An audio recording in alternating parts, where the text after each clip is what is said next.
Hi everyone, I just did a video on some of the features I discovered that are really good on the Leatherman SuperTool 300.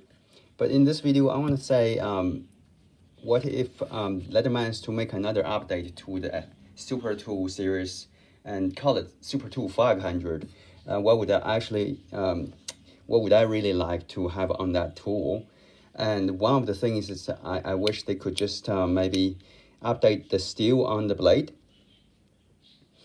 And that way, because I mean, the things they've done that to some of their popular models like the Leatherman Charge.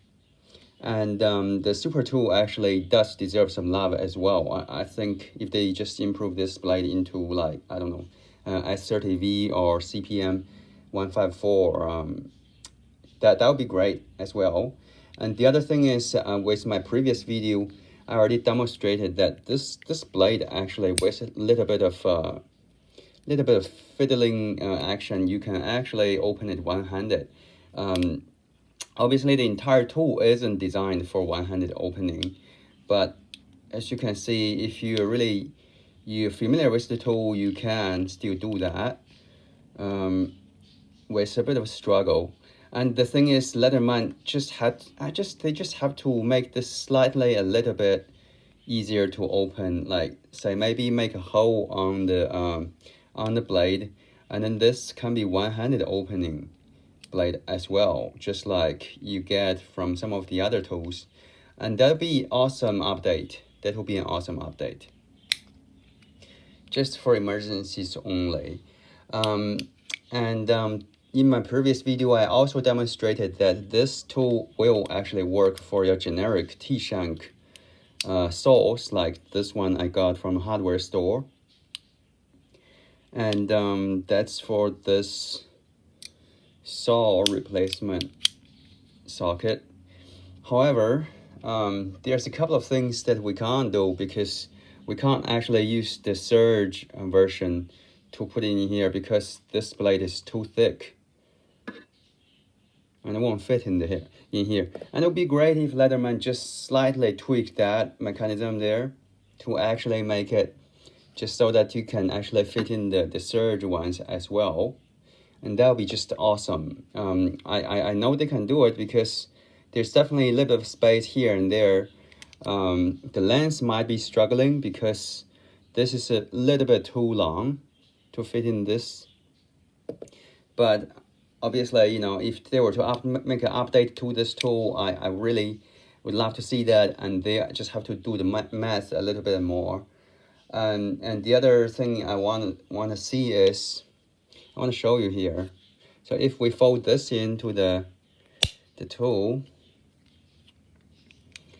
you can see the saw blade actually is much shorter than the handle's length. And in the opposite side, the knife blade here can reach into a lot longer into the handle than the saw. So in other words, they could have made this saw longer, and that would even be better for the, you know, more bang for your buck, really. But they didn't really do that for some reason.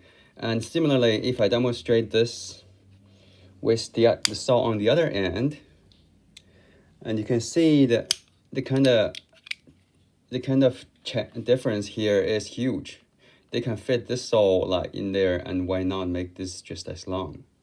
So I think it's a little bit it's a shame that they seem to have made a lot of really good design choices, but missed a couple of small details. I mean, they actually dedicated a space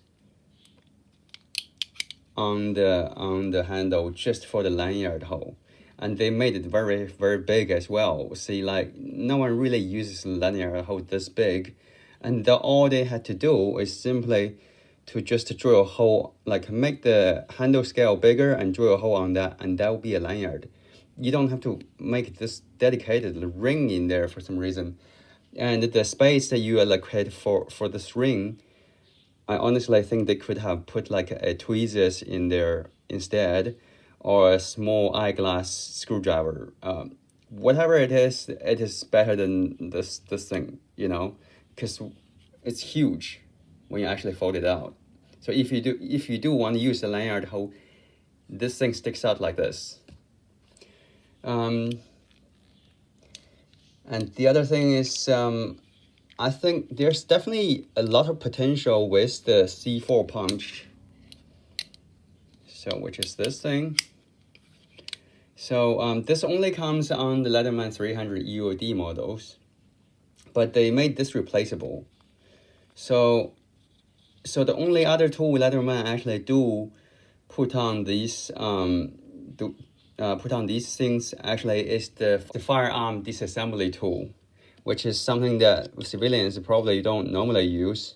So they in altogether Leatherman makes only 2 different types of tools for this adapter here. Unfortunately, I think there's a lot more potential where they can fit something different in there. So for example, they can probably put like a corkscrew in there, you know, for opening wine. That would be great as well.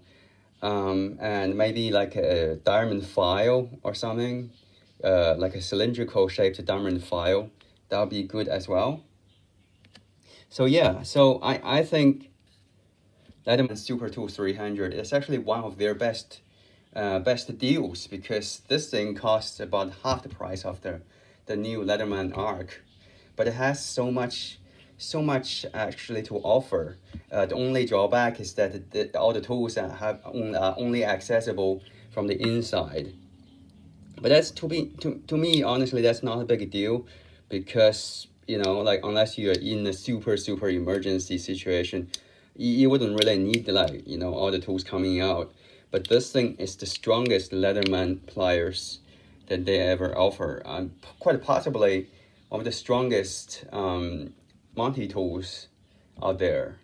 So yeah, I definitely really love this.